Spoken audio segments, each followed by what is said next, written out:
Everyone, my name is Nidhi Bhatnagar and I welcome you all in this channel. तो आज के video में हम क्या सीखेंगे? आज हम करेंगे गोइंग प्लेसेस, जो क्लास 12th का हमारा चैप्टर चल रहा था इंग्लिश का, उसका पार्ट 2। अगर आप लोगों ने पार्ट 1 नहीं देखा है तो डेफिनेटली आप लोगों को पहले पार्ट 1 देखना चाहिए और फिर पार्ट 2 की तरफ जंप करना चाहिए। तो अभी पहले वीडियो में हमने कहाँ तक कर लिया था? देखो, ये सारी चीज़ें तो हमारे पहले वीडियो में कंप्लीट हो गई थी और चलो आगे चलते हैं। ये सब भी हमने कंप्लीट कर लिया था। यहाँ से हम लोगों को स्टार्ट करना है। On Saturday they made their weekly pilgrimage to watch United. अब देखो, हर सैटरडे इनकी फैमिली क्या करती थी, सोफ़ी की, ये लोग जाते थे और फुटबॉल का मैच देखते थे। और ये इनके लिए कैसे होता था, जैसे ही वीकली आप किसी मंदिर जाते हैं ना, किसी तीर्थ यात्रा पे जाते हैं ना, तो बेसिकली ऐसा ही इनकी फैमिली करती थी। और ये यूनाइटेड, मतलब यूनाइटेड एक टीम का नाम है, बेसिकली फुटबॉल मैच की टीम है।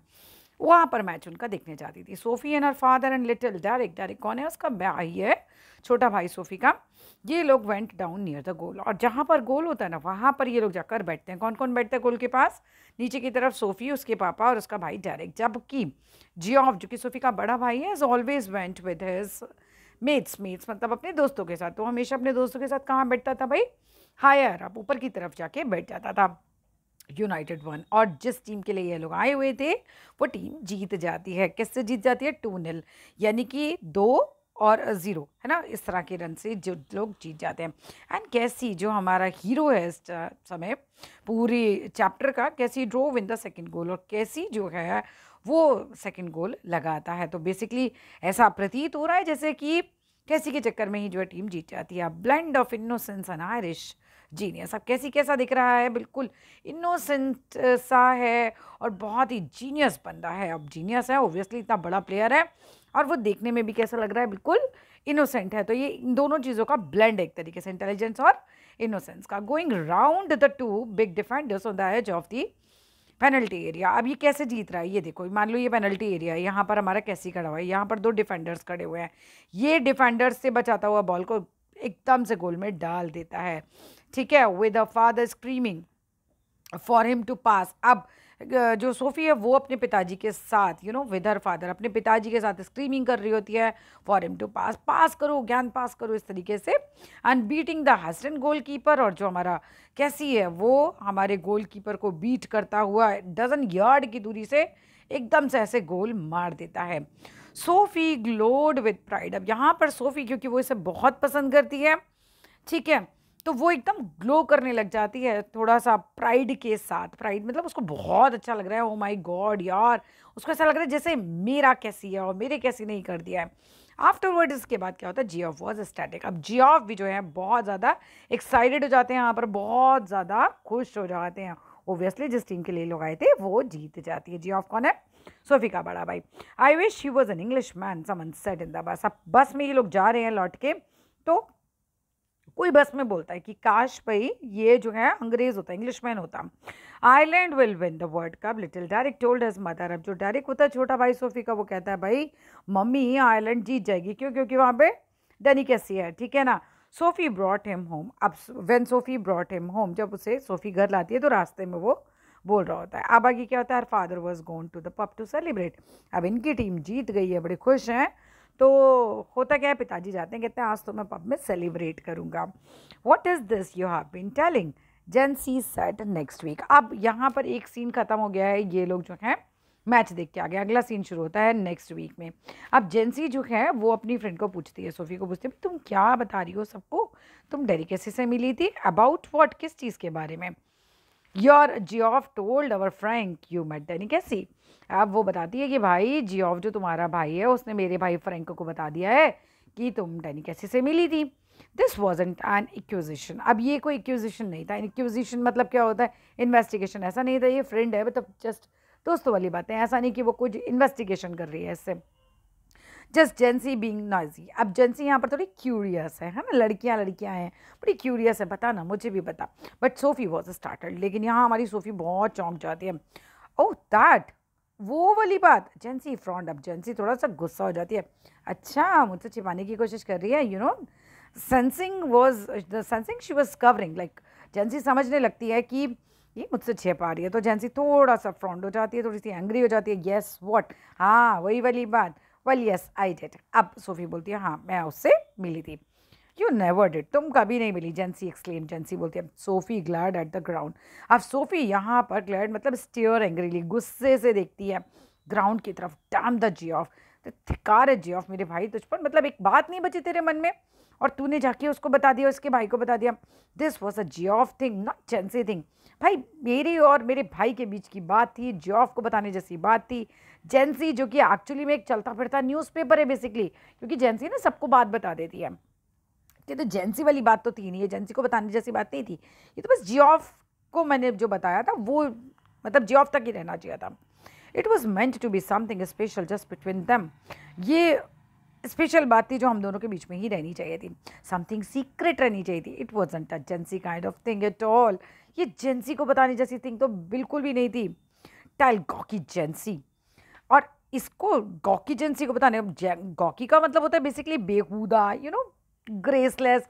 अब यह है तो इसकी फ्रेंड ही, बट क्योंकि ये सबको बता देती है तो इसीलिए उसको गॉकी बोला जा रहा है, उसको बताने जैसा नहीं था।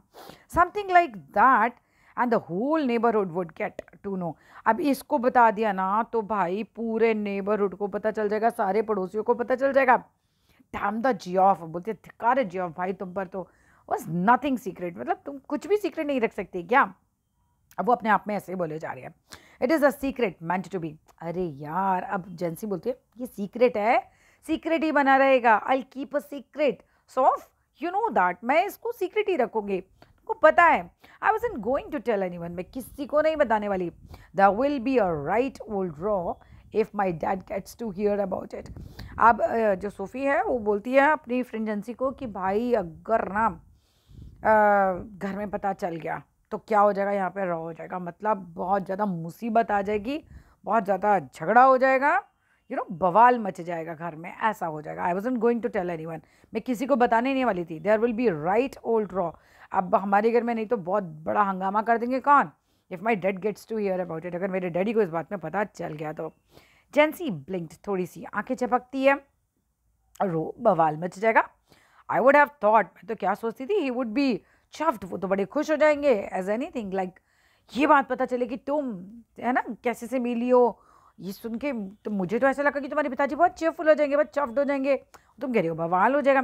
She realise then that Jansie didn't know about the date bit. अब यहाँ पर सोफ़ी को ये बात रियलाइज़ होने लगती है कि इसको अच्छा डेट के बारे में नहीं पता। एक्चुअली में ना तो ये मिली है, ना तो कोई डेट होने वाली है इन लोगों की, मीन्स डेट तुम समझते हो डेट के बारे में, तो ऐसा कुछ होने नहीं वाला है, बट जस्ट ये सब इमेजिन करे जा रही है। अब इमेजिनेशन में ही सोचती है कि यार इसको ना डेट के बारे में नहीं पता, तो Geoff hadn't told about that, Geoff ने इसको हमारी डेट के बारे में नहीं बताया। शी ब्रीथ मोर इजीली, अब वो आराम से थोड़ी सांस लेती है। So Geoff hadn't let her down after all, चलो कम से कम लेट हर डाउन मीन्स निराश करना, तो जियोफ ने कम से कम मुझे पूरी तरह से निराश तो नहीं किया है। एटलीस्ट उसने इसे ये बात नहीं बताई है कि हम आगे डेट पे मिलने वाले हैं, क्योंकि इसने अपने भाई को जियोफ को ये बात बताई थी कि भाई हम नेक्स्ट टाइम मिलने वाले हैं, right. He believed in her after all. वो अभी सोफ़ी ये सोच रही है कि भाई जो है वो बिलीव करता है मुझ पर actually. After all some things might be secret, भाई हाँ सही बात, वो सोचती है कुछ चीज़ें तो सीक्रेट ही रहनी चाहिए। It was just a little thing really, ये तो बस एक छोटी सी बात है। I asked him for an autograph. अब जो हमारी सोफ़ी है ना, वो जेंसी को बताती है कि यार ये सिंपल सी बात है, हाँ मैं मिली थी, मैंने उससे ऑटोग्राफ के लिए बोला था, but we hadn't any paper और पेन, पर हमारे पास ना तो पेपर था ना तो पेन था, so it was no good, वो ज़्यादा बढ़िया हमारी मुलाकात रही नहीं, मतलब मैं उससे ऑटोग्राफ ले नहीं पाई। How much had Geoff said. अब जो सोफिया पूछती है कि जियोफ ने तुमको क्या क्या बताया। जीसस, मतलब माई गॉड जैसा बोलते हैं ना, ऐसे Jesus, I wish I would have been there, भाई भगवान काश मैं भी वहाँ पर होती। कौन कह रही है, चेंसी बोल रही है सोफ़ी से कि मतलब तुम उससे मिली थी तो मैं भी उससे मिलती, मतलब यंग लड़कियाँ हैं, वो यंग सा हैंडसम खिलाड़ी है, तो ऐसे वो लोग बोल रहे हैं। Of course my dad didn't want to believe it. हाँ भाई, वास्तव में मेरे पिताजी तो इस बात पर विश्वास करने वाले नहीं हैं। You know what a misery he is, तुमको पता है ना वो कितना मतलब परेशान करने वाले व्यक्ति हैं, कितनी मुसीबत है हमारे लिए। मतलब यहाँ ना नेगेटिव इस सेंस में कि पिताजी को पता चल गया तो मेरे लिए मुसीबत खड़ा कर देंगे, तो इस सेंस में। But the last thing I need is queues of people round our house asking him. But देखो लास्ट बात यही है कि भाई ये भी नहीं चाहती हूँ कि कहीं ना कहीं ऐसा नहीं हो कि हमारे घर के बाहर रिपोर्टरों की लाइन ही लग जाए, है ना, क्यों लग जाए लोगों की, वो पूछने लग जाए आके मुझसे डैनी कैसी के बारे में, what is all about Danny कैसी, मतलब डैनी कैसी क्या है, कैसा है ना। अगर ऐसा होता है एजेंसी ये बात बाहर जाती है कि मैं डैनी कैसे से मिली थी, तो लोग मेरे घर के बाहर इकट्ठे ना हो जाएं, वो लोग पूछने ना लग जाएं वो कैसे लगता है। और अगर ऐसा होता है तो ही वुड मर्डर मी, कौन, मेरे पापा मुझे मार डालेंगे यार। And you know how my mom gets, तुम्हें पता है ना मम्मी की हालत कैसी हो जाती है व्हेन देयर इज अ रो, जब घर में फाइट होती है। जेंसी सेड हुश, जेंसी कहते चुप रहो, you can trust me, you can trust me, मतलब तुम मुझ पर विश्वास कर सकती हो सोफ, यू नो दैट, तुमको पता है मैं नहीं बताऊंगी रे तेरी बात किसी को भी, तुम मुझ पर ट्रस्ट कर सकती है दोस्त। After dark she walked by the canal, अब अच्छा आफ्टर डार्क अभी सीन चेंज हो गया, यहाँ से फिर से सीन हमारा चेंज हो जाता है, अब अंधेरा हो जाता है, शाम का टाइम है। She walk by the canal, अब कैनल कैसी होती है, एक नहर टाइप की होती है जैसे इस तरीके से बह रही है, ये नहर बह रही है तो सोफी यहाँ किनारे किनारे टहल रही है अब आके। तो शी मतलब यहाँ पर कौन है, Sophie. She walked by the canal, और वो नहर के किनारे किनारे टहलती है अलॉन्ग अ शेल्टर्ड पाथ, जो शेल्टर्ड पाथ मतलब वहाँ पे पेड़ लगे होंगे तो उनकी छाया में, लाइटेड हो रहे हैं only by the glare of lamps, कौन से लैम्प्स से, जो कि कहाँ है, फ्रॉम द वार्फ, वार्फ मतलब होता है जो डॉक होता है ना, जहाँ पे शिप से सामान वगैरह उतरता है, वो वहाँ से जो लैंप लगे हुए थे उनकी जो रोशनी आ रही थी वो इस कैनल के आसपास तक आ रही थी, उसकी रोशनी में टहल रही है, ये अक्रॉस द वाटर जो है रोशनी आ रही थी। चलो ऐसे मान लेते हैं कि ये कैनल है, ये यहाँ टहल रही है, यहाँ पर डॉक है, ठीक है। अब यहाँ से जो लैंप जल रहे हैं उसकी रोशनी में ये यहाँ पर वॉक कर रही है, और यहाँ पर छायादार पेड़ लगे हुए हैं, राइट। अब आगे आ जाते हैं। And the unceasing drone of the city was muffled and distance. अब अनसीजिंग ड्रोन का मतलब क्या होता है, देखो अनसीजिंग मतलब निरंतर चलने वाला, और ड्रोन का मतलब होता है साउंड। तो जो शहर में होने वाली निरंतर आवाज़ें हैं वो मफल्ड हो रही हैं, धीरे धीरे शांत हो रही हैं, और ऐसा लग रहा है डिस्टेंट हो रही हैं, वो दूर हो रही हैं। जेंसी सॉरी जो सोफ़ी है ना हमारी, वो आ गई एक अकेली जगह में, ठीक है, और वहाँ वो टहल रही है, तो शहर के शोर जो है धीरे धीरे वो शांत होता जा रहा है, अब वो सुनाई नहीं दे रहा। It was a place she had often played in when she was a child. अब ये उस जगह पर आ जाती है जहाँ ये बचपन में खेलने आती थी। There was a wooden bench beneath a solitary elm। Solitary elm का मतलब एक अकेला पेड़। अब एक अकेला पेड़ होता है, पेड़ के नीचे बेंच होती है, यहाँ पर ये बेंच लगी हुई है, यहाँ पर आके सोफ़ी बैठेगी, ठीक है।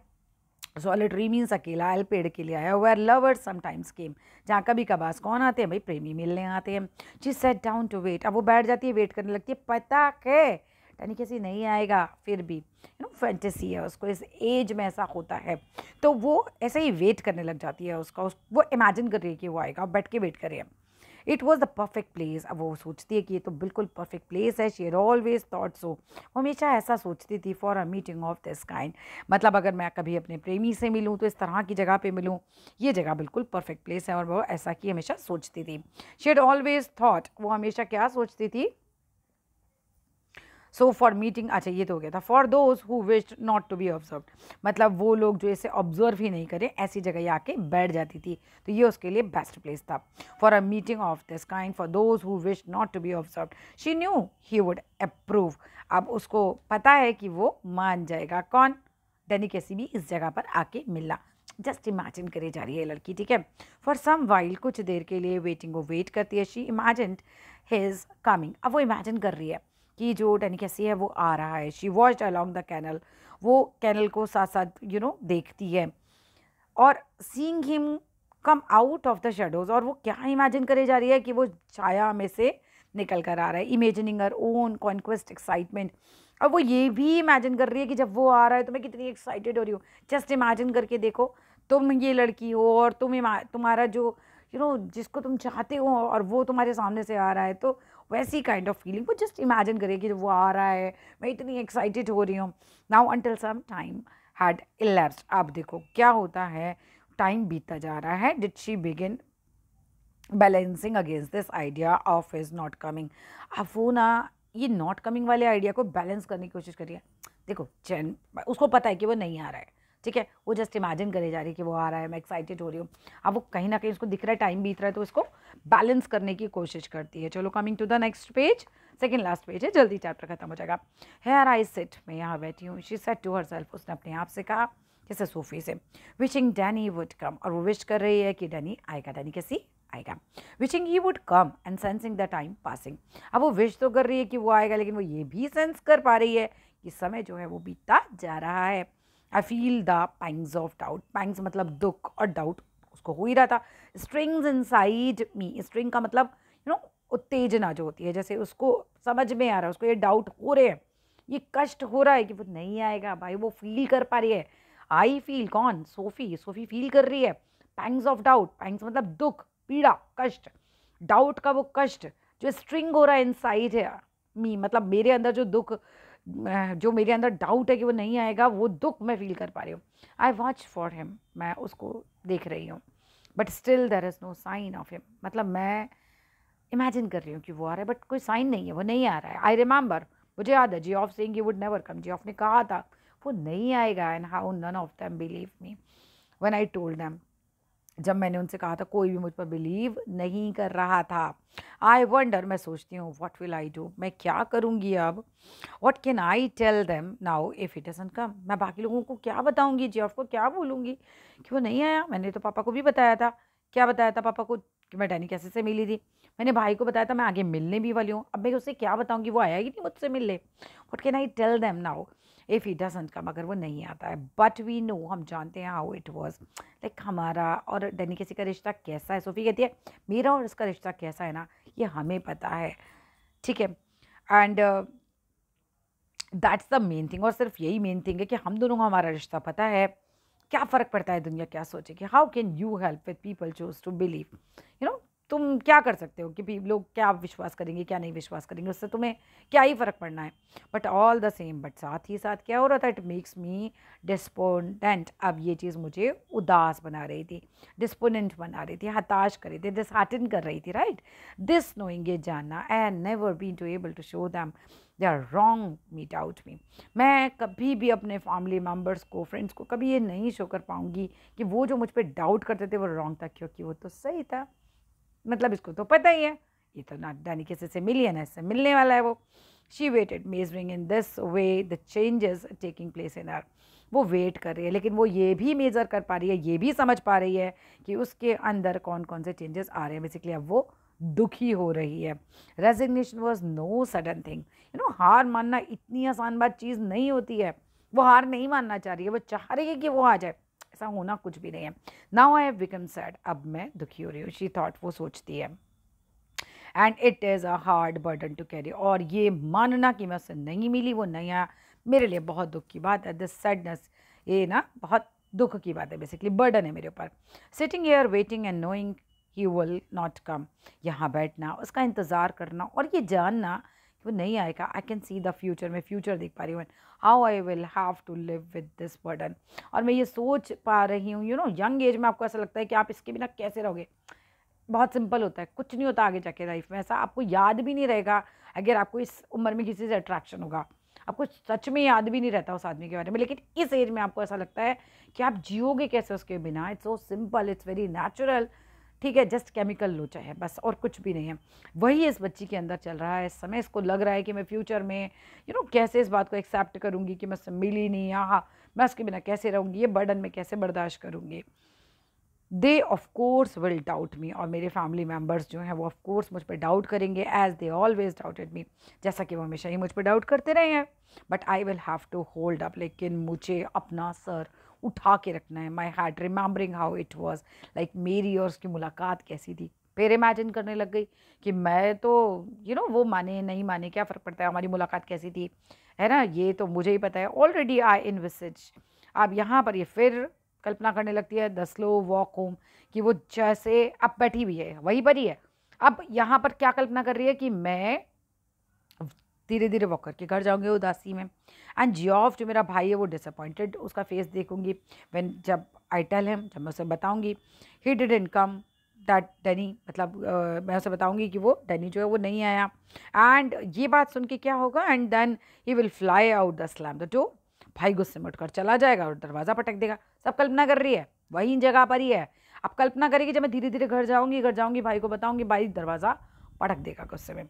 बट वी नो, हम जानते हैं हाउ इट वॉज, लाइक हमारा रिश्ता कैसा है.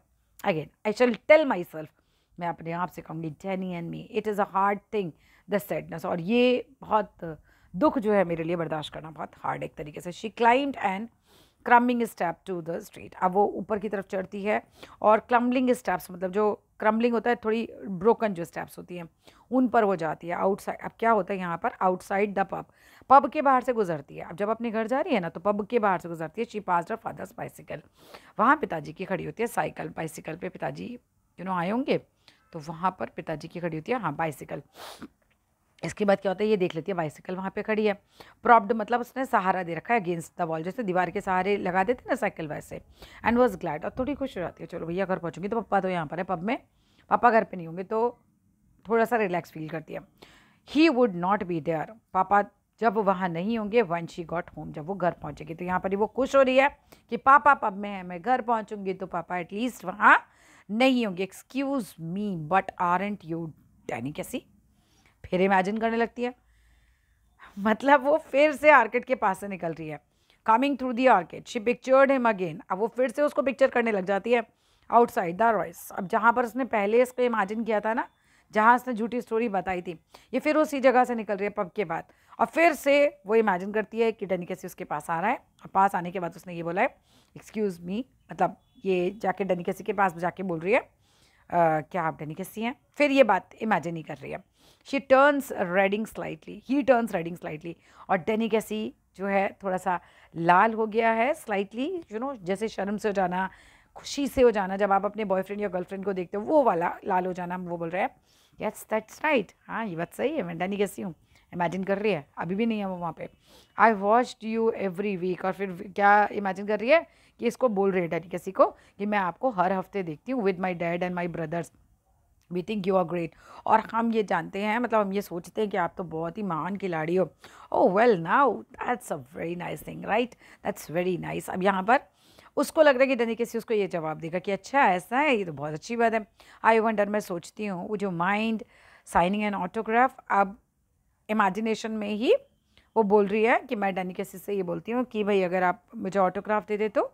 हर eyes are on the same level as your own. अब यहाँ पर जो हमारी कन्या है सोफ़ी है, उसकी हाइट और डनी कैसी की हाइट ये बता रही है सेम लेवल की है, यानी कि वो इतना लंबा नहीं है जैसा उसने अपने भाई को कहा था। पहले फर्स्ट पार्ट में हमने देखा था ना कि उसने अपने भाई को कहा था कि वो इतना लंबा भी नहीं है जितना लंबा हमें लगता है, ठीक है। तो उसने बताया कि जब हम सामने से मिले तो वो मेरी आंखें उसकी आंखें बिल्कुल बराबर ही पर थी, एक तरीके से हमारी आंखें मिली। तो यहाँ पर हाइट का भी कहा जाता है कि वो इतना लंबा भी नहीं है, ठीक है। इसके अलावा और क्या बताया गया, हिज नोज इज़ फ्रिकल्ड, उसकी नोज़ पे थोड़ी झाइयाँ हैं, एंड टर्न्स अपवर्ड स्लाइटली, और थोड़ी सी ऊपर की तरफ मुड़ी हुई है उसकी नाक। एंड व्हेन ही स्माइल्स, जब वो स्माइल करता है, इट डज सो शाइली, और वो ऐसे बहुत शर्मा के मुस्कुराता है। एक्सपोजिंग टीथ, उसके दांत दिखते हैं विद गैप्स बिटवीन, उनके दांतों के बीच में गैप भी दिखता है। हिज आइज आर ग्रीन, उसकी आंखें हरी हैं। And when he looks straight at you, जब वो मेरी तरफ बिल्कुल सीधे दिखता है, यहाँ पर यू यही कन्या है, दे सी टू शिमर, और उसकी आंखों में एकदम चमक आ जाती है जब वो मुझे देखता है। तो दे सीम जेंटल, वो बहुत जेंटल दिखता है। ऑलमोस्ट एफ्रेड, वो थोड़ा डरा हुआ दिखता है। लाइक अ गैजल्स, जैसे कि गैजल एक एनिमल है, उसकी आंखें बड़ी खूबसूरत हैं वैसे उसकी। And you look away, you let his eyes run over you a little, मतलब मैं क्या करती हूँ, मैं अपना मुंह दूसरी तरफ कर लेती हूँ जिससे डनी कैसी मुझे देख पाए।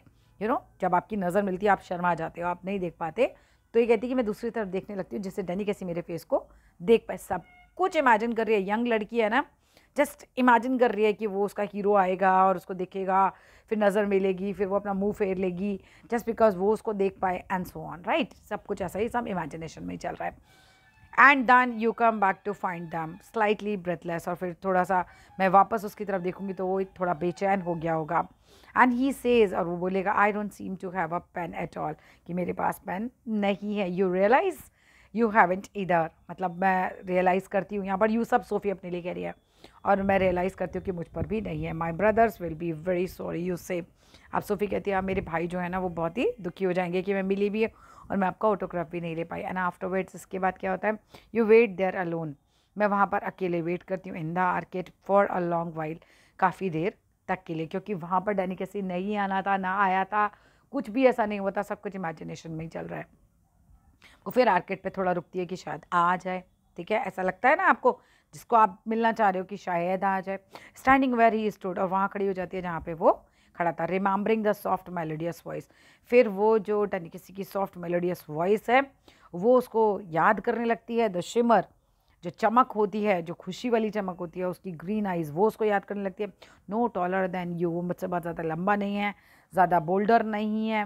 The prodigy means famous personality बोलते हैं। द इनोसेंट जीनियस है वो बंदा, ग्रेट डेडिकेसी। अब बस उसको खड़े हुए याद करे जा रही है, उसके गुणगान करे जा रही है। And she saw it again, वो फिर से देखती है क्या, लास्ट सैटरडे। अब वो याद करने लगती है वहाँ बैठ के कि कैसे लास्ट सैटरडे में हम गए थे, सॉ हिम, घोस्ट पास, किस तरीके से जैसे भूत एकदम से आ जाते हैं ना, वैसे उसने बॉल एकदम आया उछल के और उसने बॉल पास कर दी। द लम्बरिंग डिफेंडर्स, लम्बरिंग मतलब हट्टे घंटे डिफेंडर्स के बीच में से वो निकल के आया, उसने वहाँ पर एकदम जैसे घोस्ट पास होता है वैसे ही उसने बॉल वहाँ से कर दी, गोल कर दिया। Heard the 50,000 catch there beneath as the hovered momentarily over the ball. और 50,000 लोग जो थे वहाँ बैठे होते, सांसें उनकी थमी हुई थी। हूवर्ड मोमेंट्री, हूवर्ड का मतलब क्या होता है बेटा? हूवर्ड का मतलब होता है फ्लाई। एक तरीके से वो जो फ्लाई करके वो जो गेंद गई थी, वो ऐसा मोमेंट था जैसे ओवर द बॉल वो निकली थी। एंड जो एक्सप्लोजन ऑफ साउंड था, यानी कि तालियों की गूंज इतनी ज़बरदस्त थी, as he struck it crispy into the goal, जैसे वो क्रिस्पली वो गोल डालता है ऐसे ही। मतलब एक तरीके से वो याद कर रही है कि सैटरडे को कैसे पूरा हॉल गूंज गया था। द सडन थंडर्स इरप्शन, ऐसे थंडर्स जो हैं वो इरप्ट हुए थे, जैसे बम गिरता है और बहुत ज़ोर से आवाज़ होती है, ऐसे तालियों की गूंज हो रही थी। और वो सब वो एब्जॉर्ब करने की कोशिश करती है। बहुत खुशी उसको हो रही है, इतनी कि वो बिलीव भी नहीं कर पा रही, और सब कुछ वो इमेजिन करते जा रही है। That's all in this chapter. Finish होता है यहाँ पर ये चैप्टर। आई होप अच्छे से समझ आ गया होगा। कुछ नहीं है, सिंपल है। एक लड़की है, वो एक लड़के डेनिकेसी जो कि एक बहुत बड़ा प्लेयर है, उससे बहुत ज़्यादा प्रभावित है और उसको लग रहा है कि ये मेरा बॉयफ्रेंड है और ये मुझसे मिलने आएगा, और वो सबको झूठी झूठी कहानियाँ बता देती है। वो तक कुछ भी नहीं है, वो जस्ट इमेजिन करे जाती है बार बार वो उससे मिलने आ रहा है, वो उससे मिला भी था, वो उससे बातें कर रहा है, बट जबकि एक्चुअली में कुछ नहीं हुआ था। चलो, that's all in this video. Thank you so much. Like करना, शेयर करना और चैनल को सब्सक्राइब करना। कोई डाउट है तो कमेंट में लिखना। Thank you.